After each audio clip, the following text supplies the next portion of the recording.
Halo guys, welcome back to my channel. Jadi di video kali ini aku mau bahas terkait uji rantes dengan SPSS. Nah, untuk konsep dasarnya di sini uji autokorelasi merupakan bagian dari uji asumsi klasik dalam analisis regresi untuk data time series ya guys, atau data runtut waktu. Kemudian uji asumsi klasik sendiri dimaknai sebagai syarat yang harus terpenuhi sebelum dilakukannya analisis regresi linear.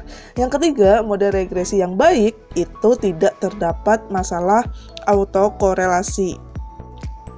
Metode yang paling sering digunakan oleh para peneliti untuk mendeteksi gejala autokorelasi biasanya pakai metode Darwin-Watson, ya kan?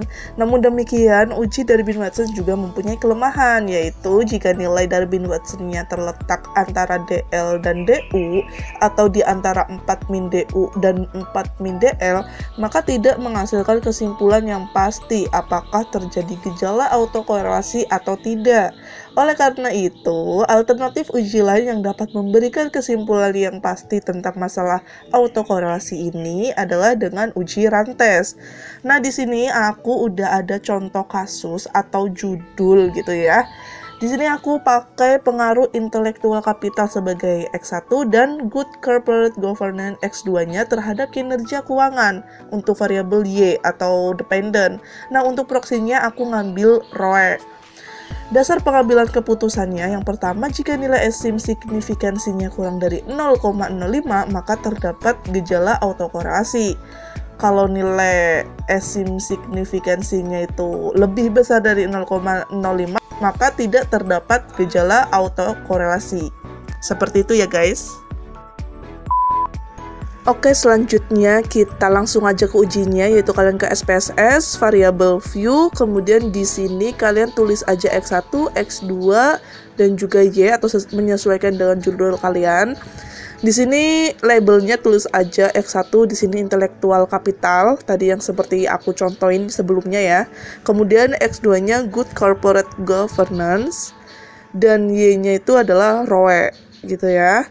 Nah, di sini kalian juga sesuaiin dengan judul kalian. Kemudian ke data view, tampilannya seperti ini. Nah, ini adalah hasil tabulasi datanya. Contoh di sini hanya 10 sampel aja ya, guys.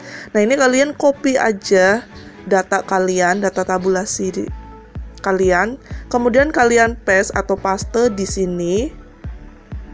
Nah, di sini kemudian langsung ke ujinya ya.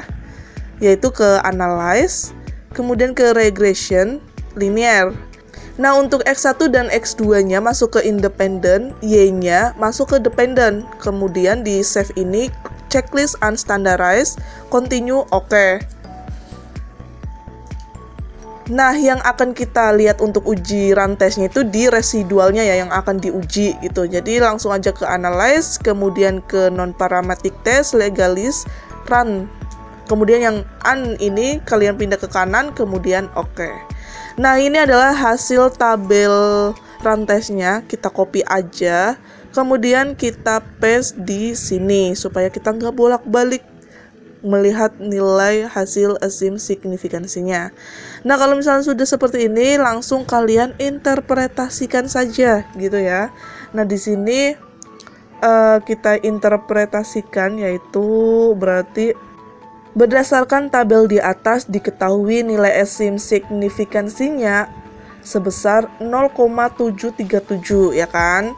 Nah, 0,737 ini kan lebih besar dari 0,05, maka tidak terdapat gejala autokorelasi. Jadi caranya cuma kayak gitu aja ya guys. So, semoga bisa dipahami, bisa dimengerti gitu kan tutorialnya, karena uji rantes ya tutorialnya hanya seperti ini aja gitu ya. So, kalau misalkan video ini bermanfaat buat teman-teman semua, jangan lupa like video ini, subscribe, dan share ke media sosial kalian sebanyak-banyaknya ya. Terima kasih, sampai jumpa di video aku selanjutnya. Bye-bye!